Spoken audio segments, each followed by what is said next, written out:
வணக்கம்ப்பா. இன்றைக்கி நம்ம வீட்டில் கல்யாண வத்த குழம்பு எப்படி செய்கிறதுன்னு பார்க்குறோம். கொஞ்சமாக நல்லெண்ணெய் விட்டுக்கோங்க. 1 ஸ்பூன் கடுகுப்பா, 1/2 ஸ்பூன் வெந்தயம், சோம்பு 1/2 ஸ்பூனு, சின்ன சீரகம் 1/4 ஸ்பூனு, கருவேப்பிலை,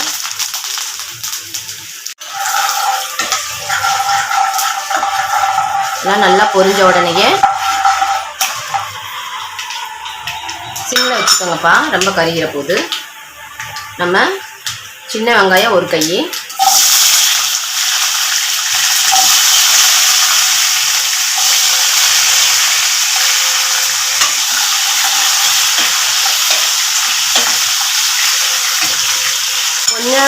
கொஞ்சம் சேர்த்து எண்ணெய் விடுங்கப்பா, அப்போ தான் வத்த குழம்பு நல்லா இருக்கும். 2 நாளைக்கு வச்சாலும் கூட கெடாது, நல்லா சூப்பராக இருக்கும். நம்ம பூண்டு சேர்த்துக்கிறோம்ப்பா. வெங்காயம் எவ்வளோ சேர்த்துருக்கோமோ அவ்வளோ பூண்டு சேர்த்துக்கிறணும். இது நம்ம கடையில் வாங்கிட்டு வந்த வத்தப்பா, சுண்டக்காய் வத்தை. இதை நம்ம கொஞ்ச நேரம் தண்ணியில் நல்லா ஊற வச்சு 2 தடவை 3 தடவை நல்லா கழுவிட்டு அப்புறம்தான் நம்ம அதில் சேர்த்துக்கிறணும். அது வரையும் கொஞ்சம் நேரம் ஊறட்டும்.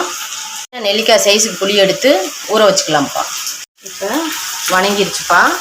நம்ம 3 தக்காளி வெட்டி வச்சுருக்கோம், அதை சேர்த்துக்கரலாம். சேர்த்துட்டு இதை நல்லா வணங்கணும். கொஞ்சம் கல் உப்புப்பா கொஞ்சமாக சேர்த்துக்கணும். மல்லித்தூள் 1 ஸ்பூனுப்பா, மிளகாத்தூள் 1/2 ஸ்பூனு, கரம் மசாலா 1/2 ஸ்பூனு,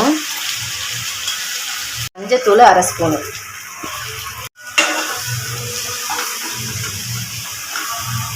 நம்ம புளி தண்ணி சேர்த்துக்கலாம்ப்பா.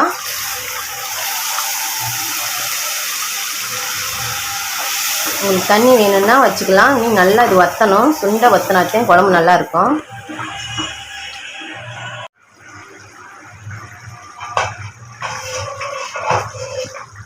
பாருங்கப்பா, நல்லா கொஞ்சம் லைட்டாக வற்றிருக்கு.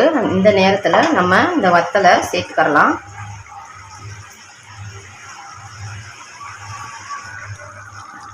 ரெண்டு 3 தடவை கழுவியாச்சு.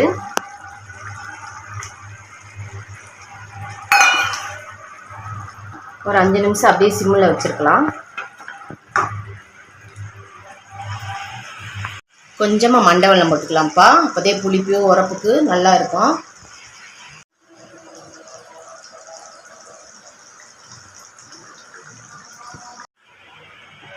பாருங்கப்பா, கல்யாணம் வீட்டில் இப்படி தான் பண்ணுவாங்க, கல்யாண வத்த குழம்பு. இது செஞ்சு வச்சுக்கிட்டா 1 வாரத்துக்கு கூட அப்படியே கெடாமல் நல்லா இருக்கும். பாருங்கள், இதே கல்யாண வத்த குழம்பு. வத்த குழம்பு ரெடி ஆயிடுச்சுப்பா. நாங்கள் வாரத்துக்கு 1 தடவை எடுத்துப்போம். அதே மாதிரி நீங்கள் வாரத்துக்கு 1 தடவை எடுத்துக்கோங்க. செஞ்சு பார்த்துட்டு கமெண்ட் பண்ணுங்கள், ஷேர் பண்ணுங்கள், லைக் பண்ணுங்கள்.